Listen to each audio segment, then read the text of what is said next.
Yes, now we start the next topic, that is the merit of formal organization and demerit of formal organization.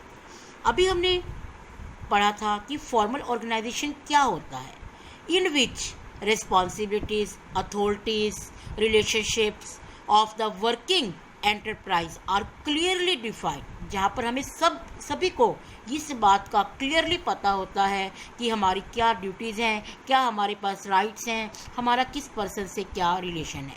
तो ऐसा होने से, जहाँ पर सब कुछ क्लियरली डिफाइन होता है फॉर्मल ऑर्गेनाइजेशन होने से, जैसा कि हमारी संस्था के अंदर होता है, ऐसा होने से हमें क्या फ़ायदे और क्या नुकसान है, क्या इसकी मेरिट है और क्या इसकी डीमेरिट है। पहले हम करते हैं फर्स्ट इसकी मेरिट, कि फॉर्मल ऑर्गेनाइजेशन से हमें क्या बेनिफिट्स होते हैं। First is the systematical working. देखिए, जब हर पर्सन को ये पता है कि उसे क्या काम करने हैं, क्या उसके राइट्स है, क्या रिस्पॉन्सिबिलिटीज़ है, उसे किसको रिपोर्ट देनी है, किसको उसे ऑर्डर देने हैं, तो हमारी संस्था में सारा काम सिस्टेमेटिकल ढंग से चलता है, कोई प्रॉब्लम क्रिएट नहीं होती और यह सिस्टेमेटिकल ढंग से सही तरीके से काम करता है। सेकंड पॉइंट इज, मतलब कि सेकंड बेनिफिट हमारा इससे क्या है, more emphasis on work. Formal organization, औपचारिक, जहाँ हमारे स्कूल, हमारे कॉलेज, हमारे ऑफिसेज, सभी जगह होता है, वहाँ पर सबसे ज़्यादा जो इम्पोर्टेंस होती है, एम्फेसिस होता है, वो हमारे काम पर दिया जाता है, जबकि रिलेशनशिप पर कम ध्यान दिया जाता है। संस्था में सारा काम हमारी पर्सनल फीलिंग को ध्यान में रखकर नहीं किया जाता, बल्कि हमारे ऑर्गेनाइजेशन के ऑब्जेक्टिव को ध्यान में रखकर किया जाता है। तो इसका एक बेनिफिट ये भी बनता है कि यहाँ पर काम पर ज़्यादा इम्पोर्टेंस दी जाती है। Third is unity of command is possible, कि यूनिटी ऑफ कमांड, पहले तो यूनिटी ऑफ कमांड होती क्या है, आदेश की एकता।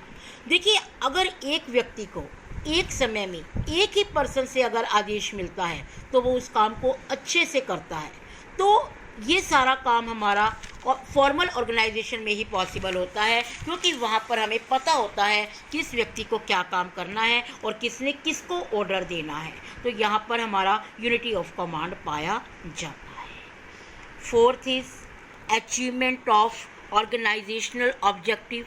हमारे स्ट्रक्चर में जब हमने सारा काम हर एक व्यक्ति में डिस्ट्रीब्यूट कर दिया, तो हमारी संस्था का जो मेन ऑब्जेक्टिव है वो हमें इजीली अचीव हो जाता है। तो ऐसा करने से हमारे फॉर्मल ऑर्गेनाइजेशन के ये सब बेनिफिट्स हमें मिलते हैं कि हमारा काम सिस्टेमेटिकल होता है, सारा काम पर ध्यान दिया जाता है, यूनिटी ऑफ कमांड पाया जाता है और संस्था का जो भी मेन ऑब्जेक्टिव है वो इजीली अचीव हो जाता है। अब हम इसकी डिमेरिट्स करेंगे। First demerit is delay in work या डिले इन एक्शन। देखिए, अभी हमने किया था कि यहाँ पर यूनिटी ऑफ कमांड है, यहाँ पर स्कॉलर चेन होती है, हर एक व्यक्ति को किसी न किसी व्यक्ति से ऑर्डर मिलता है, तो हमें उसके ऑर्डर के अकॉर्डिंग ही काम करना पड़ता है। तो ऑर्डर के कारण, चेन ऑफ कमांड के कारण हमारा ये काम थोड़ा डिले हो जाता है, क्योंकि अगर हमें उस व्यक्ति से आदेश मिलेगा तभी हम उस काम को पूरा करेंगे, उससे पहले हम उस काम को पूरा नहीं कर सकते। तो यहाँ पर थोड़ी सी काम में देरी भी हो जाती है। Second point is emphasis of work only. देखो, अभी हमने कहा था कि यहाँ पर केवल वर्क पर ध्यान दिया जाता है, it ignores human relation, creativity, talent etcetera. यहाँ पर अगर किसी व्यक्ति में कोई टैलेंट है, कोई उसकी अपने अंदर की क्रिएटिविटी है, उस पर कोई ध्यान नहीं दिया जाता। जैसा कि संस्था में काम कहा गया है उसके द्वारा ही काम किया जाता है। तो यहाँ पर हमारी सोशल, यहाँ पर केवल वर्क को एम्फेसिस किया जाता है, उसके अपने टैलेंट को ध्यान में नहीं दिया जाता। Third is ignore the social need of the employees. देखिए, कई बार हर एक व्यक्ति के अंदर कोई ना कोई प्रॉब्लम्स होती हैं उनकी अपनी, कोई उनकी नीड होती है, सोशल नीड है, कोई साइकोलॉजिकल नीड है, जो कि उनको पूरी करनी ज़रूरी होती है। लेकिन संस्था के द्वारा इन बातों पर कई बार ध्यान नहीं दिया जाता, वो उसको इग्नोर कर देते हैं, जिसके कारण हमारे एम्प्लॉयज़ डीमोटिवेट हो जाते हैं और वो काम में ज़्यादा इंटरेस्ट नहीं दिखाते।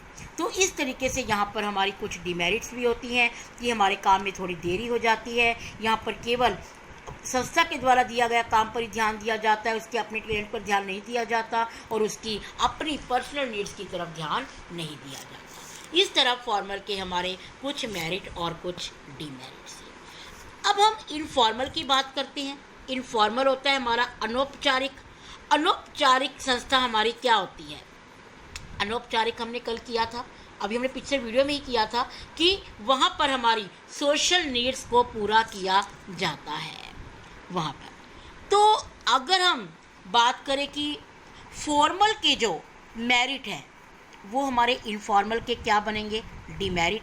और जो हमारे फॉर्मल के डिमेरिट थे वो बनेंगे इनफॉर्मल के मेरिट। क्योंकि इनफॉर्मल में क्या था? हमारी पर्सनल नीड्स को पूरा किया जाता है। जब हम किसी संस्था में जाते हैं तो वहाँ के कुलीग के साथ, वहाँ के एम्प्लॉयज़ के साथ हमारा एक फ्रेंडशिप ग्रुप बन जाता है जो हमारी सारी नीड्स को पूरा करता है। तो उससे हमें क्या बेनिफिट्स होते हैं, उससे हमें क्या फ़ायदे होते हैं? First is the effective communication, second is the fulfil organisational objective, third is the fast communication and fourth is the fulfil social needs. अब हम फर्स्ट बात करेंगे, that is the effective communication. क्या होता है इफ़ेक्टिव कम्युनिकेशन? इफ़ेक्टिव कम्युनिकेशन होता है हमारा प्रभावपूर्ण संदेश वहन। क्या होता है प्रभावपूर्ण संदेश वहन? In the absence of any definite course, it is an effective system of communication. Message can be quickly conveyed from one person to another with the help of the system. देखिए, अगर हमें कुछ पता ही नहीं कि हमें किस व्यक्ति को पहले संदेश देना है, किसको बाद में देना है, हमारा कोई डेफिनेट कोर्स नहीं है, तो हम उस मैसेज को बहुत जल्दी कन्वे कर सकते हैं। हमारा संदेश बहुत जल्दी उस व्यक्ति तक पहुंच जाता है जिसकी इसको नीड होती है। अगर हम अपनी फॉर्मल की डिमेरिट की बात करें, वहाँ हमने कहा था डिले इन एक्शन, वहाँ हमारे काम में देरी होती थी, बट यहाँ पर हमारा इफ़ेक्टिव कम्युनिकेशन होता है, सारा काम बहुत जल्दी पूरा हो जाता है। Second is the fulfil organisational objective. देखिए, यहाँ पर कोई प्रेशर नहीं होता हमारी संस्था का, तो हम अपने सुपीरियर्स के आगे, अपने कोलीग्स के आगे, अपने फ्रेंड्स के आगे अपने सारे आइडियाज़ बिल्कुल आसानी से उनके आगे कम्युनिकेट कर देते हैं। It helps the superior to understand their difficulties. कई बार जो हमारे सुपीरियर होते हैं वो उनकी प्रॉब्लम्स को समझने की कोशिश करते हैं और उसको सॉर्ट आउट भी कर देते हैं, जिससे हमारी संस्था का ऑब्जेक्टिव भी पूरा हो जाता है और हमारे एम्प्लॉयज़ का ऑब्जेक्टिव भी पूरा हो जाता है। Third is the fast communication. Fast communication means कि यहाँ पर कोई भी काम है जो हमारा स्कॉलर चेन से तो नहीं चलता, हमारा बहुत जल्दी कहीं भी चला जाता है। तो जैसे हमारा फर्स्ट पॉइंट था इफेक्टिव कम्युनिकेशन कि हमारा बहुत जल्दी उस व्यक्ति तक पहुँच जाएगा जहाँ जिसकी इसको ज़रूरत है, और फास्ट मतलब बहुत जल्दी भी पहुँच जाएगा, हमें यहाँ पर काम को डिले नहीं करना पड़ेगा, बहुत जल्दी ही हम पूरा कर सकते हैं। Fourth is the fulfil social